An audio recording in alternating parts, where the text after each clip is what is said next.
Welcome to mission admission students. JEE main का registration तो record break हो चुका है। अभी रिकॉर्ड ब्रेक करने का टाइम आ गया है एस्पिरेंट्स का, परसेंटाइल और रैंक का। ये आपका सफर आसान हो जाए इसलिए हम लाए हर साल की तरह टॉपर्स के इंटरव्यू। इसी कड़ी में हमसे आज जुड़ा है शिवपाल सिंह।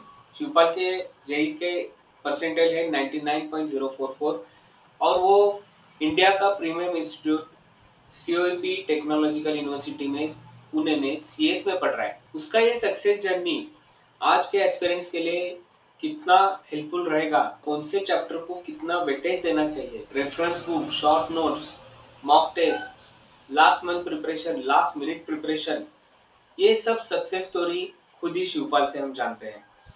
स्टूडेंट्स, एस्पिरेंट्स की वक्त की कीमत बहुत है, इसलिए इधर उधर की बातें ना करते हुए, वक्त न जाया करते हुए डायरेक्ट शिवपाल से बात करते हैं। हाय Shivpal. Hello everyone, myself Shupal Singh and I'm currently studying in COEP Technological University in Computer Science and Engineering branch। तो आज की इस वीडियो के अंदर मैं आपको बताऊंगा कि आपको फिजिक्स, केमिस्ट्री, मैथमेटिक्स में कैसे तैयारी करनी है। तो come to the physics part. तो फिजिक्स पार्ट के अंदर आपको लेक्चर्स वगैरह बिल्कुल अच्छे से अटेंड करने हैं एंड उसके लेक्चर्स के आपको नोट्स भी अच्छे से बनाने हैं एंड देन आप लेक्चर के नोट्स रिवाइज करना आपको अच्छे से। रिवाइज आप एक टेक्निक होती है, मैं आपको बताता हूँ। तो आपको ऐसा टेक्निक फॉलो करना है कि आपको डेली अपना जो स्केड्यूल रहता है, लाइक वीक डेज के अंदर आपको डेली 3 आवर्स की सिटिंग देनी पड़ेगी। ठीक है, उसमें आप तीनों सब्जेक्ट मिला लें। तो इसमें मतलब आप इस लाइक आवर्स के अंदर कितना ही पढ़ो वो आपकी इच्छा हो, बट आप 3 आवर्स का डेली का एज अपना सेटिंग रखो। ठीक है ना। जिस दिन आपको संडे या फिर ऐसा कुछ छुट्टी वगैरह रहे ना, तो आप ट्राई करोगे आप 6 घंटे का अपना स्टडी का सेशन रखो कंटिन्यूस। अब आप पूछोगे 3 घंटे और 6 घंटे का व्हाट इसका यूज क्या है, बिकॉज लाइक मेजोरिटी अपने जो एग्जाम्स होते हैं वो 3 घंटे के होते हैं और वो 3 घंटे की सेटिंग आपको उस एग्जाम के लिए बहुत हेल्प करेगी। अब आप कहोगे हम तो हर दिन एग्जाम देते हैं, या लाइक हम या फिर एग्जाम हम भी देने जाते हैं, तो हम तो ऐसा कुछ नहीं था, हमें तो कोई ऐसा फील नहीं होता, हम तो आराम से एग्जाम दे देते हैं। तो इसका मीनिंग क्या है? तो देखिए ऐसा है कि आप जो रेगुलर क्लासेस देते हो ना, वो एक अलग चीज है, और आप जब एक रियल में आप जब अपना फाइनल एग्जाम देने जाते हो वो बिल्कुल अलग चीज है। Now come to the short notes part. तो शॉर्ट नोट्स आपको बहुत ज्यादा अच्छे से करने पड़ेंगे, बिकॉज शॉर्ट नोट्स ही ऐसी चीज है जो आपको अपने एग्जाम के जब आपका एग्जाम नजदीक आ जाएगा तो उस टाइम बहुत ज्यादा हेल्प करेंगे। और अब बात करते हैं अपन मॉड्यूल्स के हिसाब से। तो देखिए ऐसा है कि आप अपना पहले जो कोचिंग का मॉड्यूल है उसको पहले कंप्लीट करें। आपको कोई रेफरेंस बुक किसी को हाथ में लगाना। So first priority is that अपन को अपना मॉड्यूल कंप्लीट करना है। मॉड्यूल कंप्लीट हो गया, उसके बाद अपन जाके रेफरेंस बुक के जो क्वेश्चन है उसको सॉल्व करेंगे। और अब बात आती है एक मेन के लेक्चर्स वगैरह भी हम कहाँ से करें अगर हमें कोई टीचर समझ में नहीं आ रहा। तो देखिए टीचर्स अगर समझ में नहीं आ रहा तो आप एक पर्टिकुलर अदर सोर्स पकड़ सकते हो, बट उसके साथ टीचर के साथ रहो। ऐसा ना हो कि टीचर कोई लाइक आप चैप्टर 2 पे पहुंच गए और अपन से चैप्टर 1 भी खत्म नहीं हो रहा है। अगर टीचर अगर चैप्टर 3 पढ़ा रहा है तो अपन को चैप्टर 3 पे रहना, अगर अपना सोर्स कोई अलग हो पढ़ने का। ठीक है ना। तो कंटिन्यूएशन के साथ चलिए, क्योंकि अगर जितना कंटिन्यूस रहेंगे उतना ज्यादा बेटर है, क्योंकि इससे आपको फायदा है कि आप अपने कोचिंग के जो टेस्ट वगैरह उनके साथ बरकरार रह पाएंगे। और एक चीज मैं आपको कहना चाहूंगा कि एक चीज का बहुत ही ज्यादा ध्यान रखें आप कि आपका जो कोचिंग है, या फिर वो ऑफलाइन हो या ऑनलाइन हो, आप उसे स्टिक रहें। ऐसा नहीं हो कि आप ऑफलाइन कोचिंग कर रहे हो उसके साथ साथ आप ऑनलाइन भी कोई सोर्स पकड़ के बैठ गए। वो चीज नहीं होनी चाहिए। मतलब आप एक सोर्स को पकड़े चलो जो आपका ऐसा आपको जिसपे आपको लाइक ऐसा बिलीव है कि हाँ भाई मैं अगर ये करूंगा तो मेरा क्लियर होएगा। ठीक है, स्टिक रहे एक से। अगर आप दोनों तरफ से जाएंगे तो आप कंफ्यूजन में होंगे, आपको क्रिएट कंफ्यूजन से आपको इसमें कोई फायदा तो मिलना है नहीं, ऊपर से टाइम वेस्ट और होगा। तो इससे बेटर है कि आप एक ही सोर्स को पकड़े, उसी पे स्टिक रहें, तो वो ज्यादा बेटर है। अब हम बात करते हैं रेफरेंस बुक फिजिक्स के लिए। तो देखिए फिजिक्स के लिए जो मैंने रेफरेंस बुक यूज करी थी वो थी डीसी पांडे। डीसी पांडे एक पूरा सेट आता है, लाइक जितने भी डिविजन्स हैं फिजिक्स के अंदर, आइदर इट्स वेव ऑप्टिक्स या फिर अपना थर्मो मैकेनिकल जो भी। ओके, तो इन सबको आपको अच्छे से कर लेना है, बट आपको इससे पहले मॉड्यूल करना है, उसके बाद रेफरेंस बुक को हाथ लगाना है। तो अब अपन आते हैं केमिस्ट्री के पार्ट पे। तो देखिए केमिस्ट्री एक्चुअली 3 पार्ट में डिवाइडेड है, फिजिकल, ऑर्गेनिक और इनऑर्गेनिक। तो फिजिकल केमिस्ट्री में आपको अपने नोट्स है उसको अच्छे से रिवाइज करना है, क्योंकि notes are the most important thing in physical chemistry. क्योंकि जो थ्योरी तो है वो तो आप क्लास में कर लोगे, वो ऑब्वियस आप करते ही हैं, बट जो क्लास के जो नोट्स है ना वो ज्यादा काम आएंगे, बिकॉज ये जो फिजिकल केमिस्ट्री टॉपिक है इसको रिवाइज ज्यादा करना पड़ता है। ये ऐसा टॉपिक है। और रिवाइज करने के बाद ही आप जो क्वेश्चन है वो लगा पाएंगे। और जैसे जैसे एग्जाम नजदीक आते हैं तो फिजिकल केमिस्ट्री का एक बहुत बढ़िया चीज रहता है कि जितना प्रैक्टिस करोगे उतना आपका फिजिकल केमिस्ट्री बेटर होगा। तो फिजिकल केमिस्ट्री का अगर अपन ओवरऑल देखें तो एक ही है कि आपको इसके नोट्स अच्छे से बनाने हैं, लेक्चर्स अच्छे से अटेंड करना है, और ओवरऑल इस पे आपको अपना जो क्वेश्चन प्रैक्टिस है वो अच्छे से करना है। क्वेश्चन प्रैक्टिस इंपॉर्टेंट इसलिए है क्योंकि जितना आपका हाथ साफ रहेगा ना इस पे, आपका जितना लाइक सॉल्विंग जितना अच्छा रहेगा उतना अच्छा आपके क्वेश्चन वगैरह सोल्व हो पाएंगे।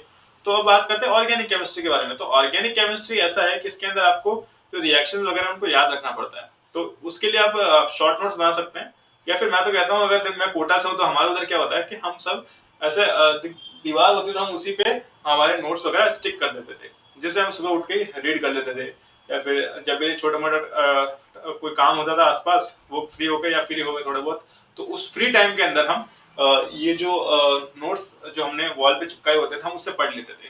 तो वो एक काफी यूज टू टेक्निकल, हर कोई यूज करता ही है, तो आप वो भी यूज कर सकते हैं। Now come to the inorganic part.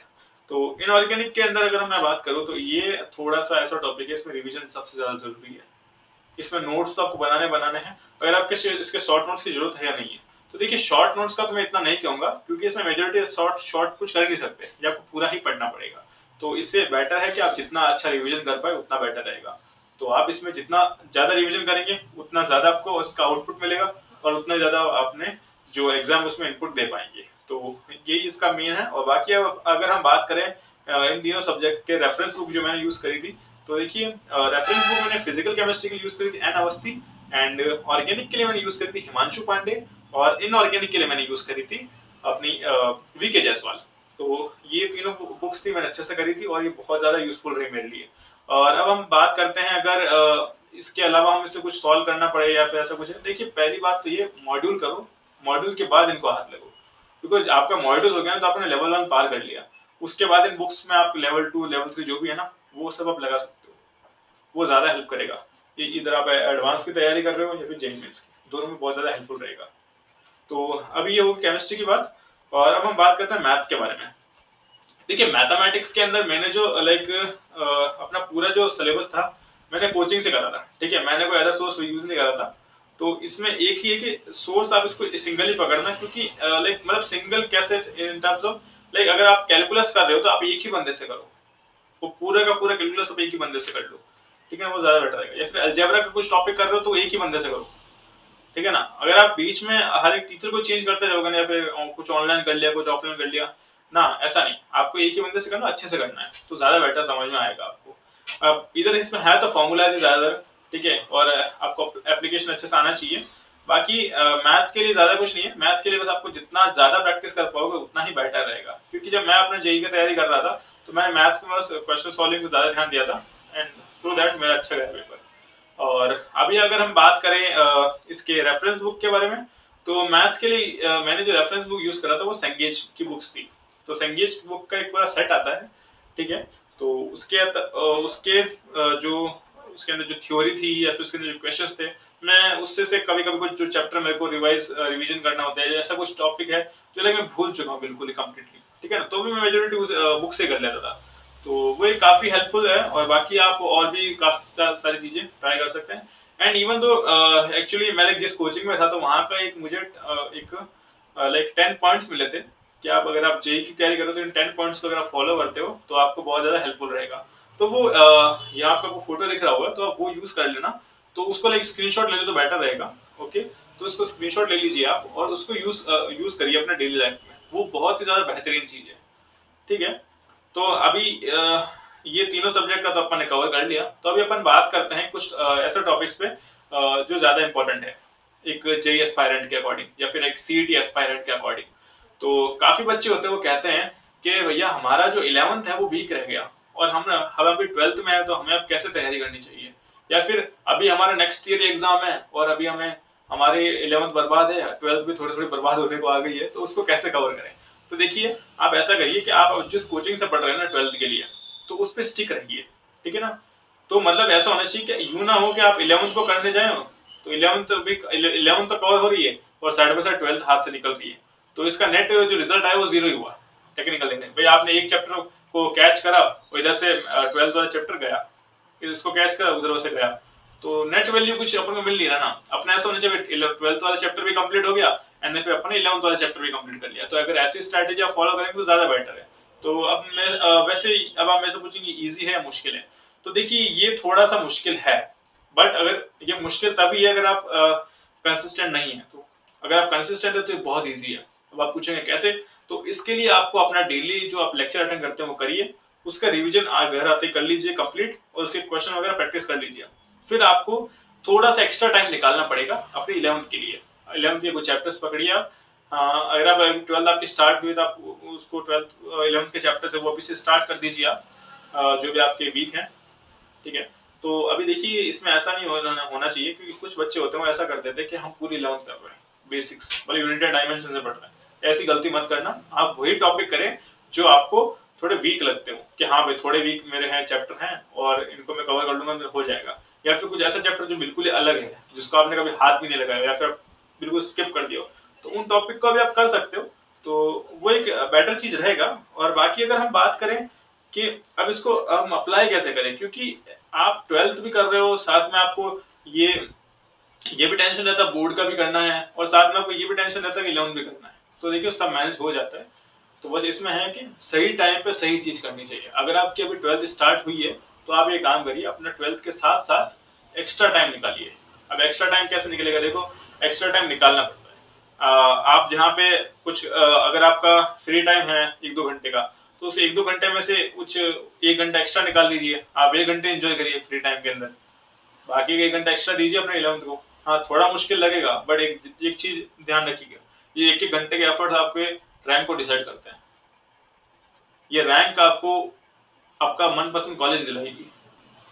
कि जरूरी नहीं है कि आज आप सोच रहे हो कि यार कौन 1 घंटा देगा एक्स्ट्रा, क्यों करूं ये करूं। भाई कहने की बात है, बट आपको अच्छे से मेहनत करनी पड़ेगी।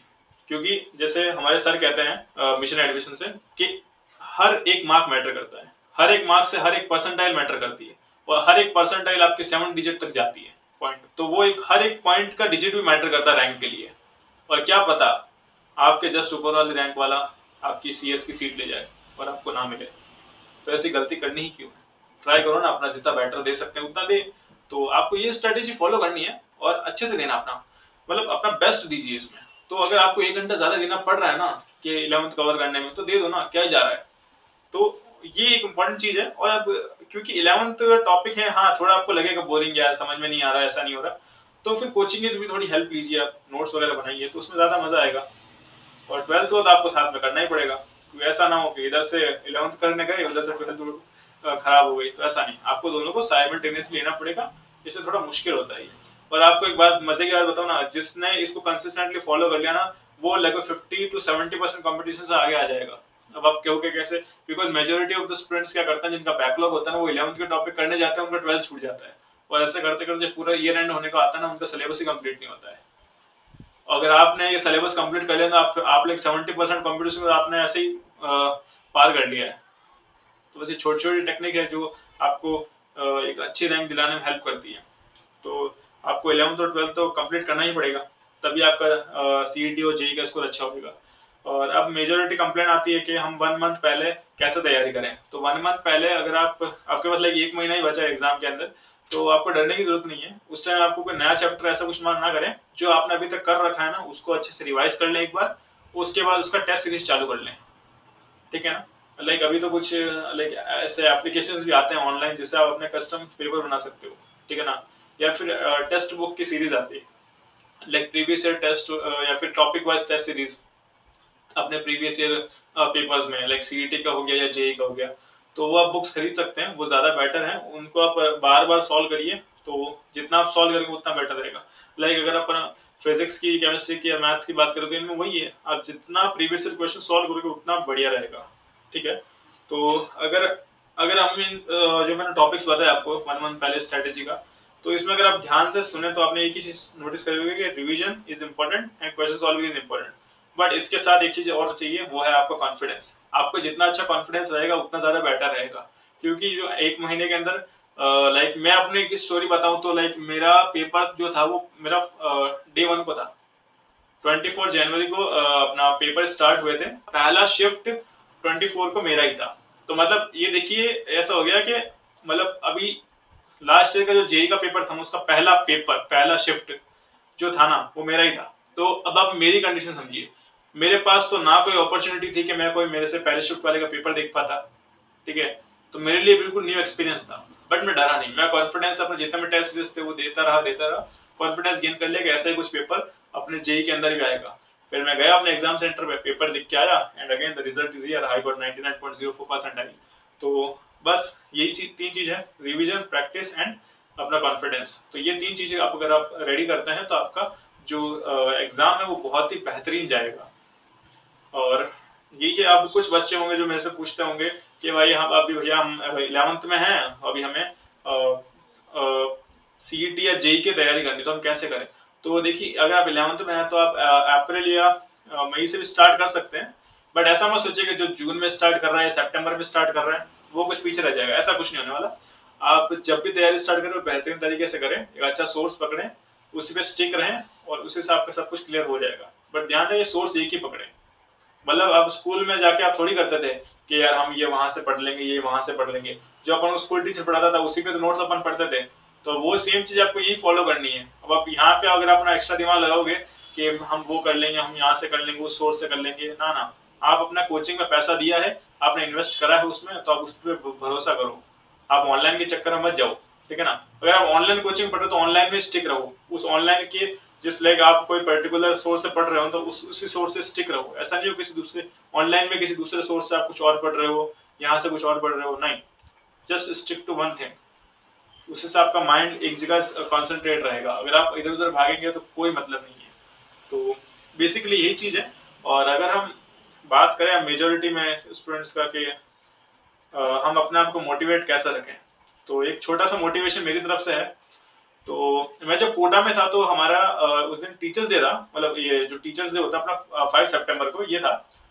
मैं क्लास गया तो उस दिन सबने टीचर्स डे सेलिब्रेट करा, तो उसी टाइम हमारे इनऑर्गेनिक के सर आए, उन्होंने हमें कहा कि जब भी आप कोई पेपर देने जाते हो ना, या जब भी आप किसी टॉपिक की तैयारी करते हो, ठीक है ना, इट्स नॉट रिलेटेड लाइक कि अगर आप जेई का कर रहे हो या कुछ एनी अदर वर्क, ठीक है ना, आपको कॉन्फिडेंस रहता है, like every cell of your body should be get activated कि नहीं ये काम मेरा है, मेरे से बेहतर कोई नहीं कर सकता।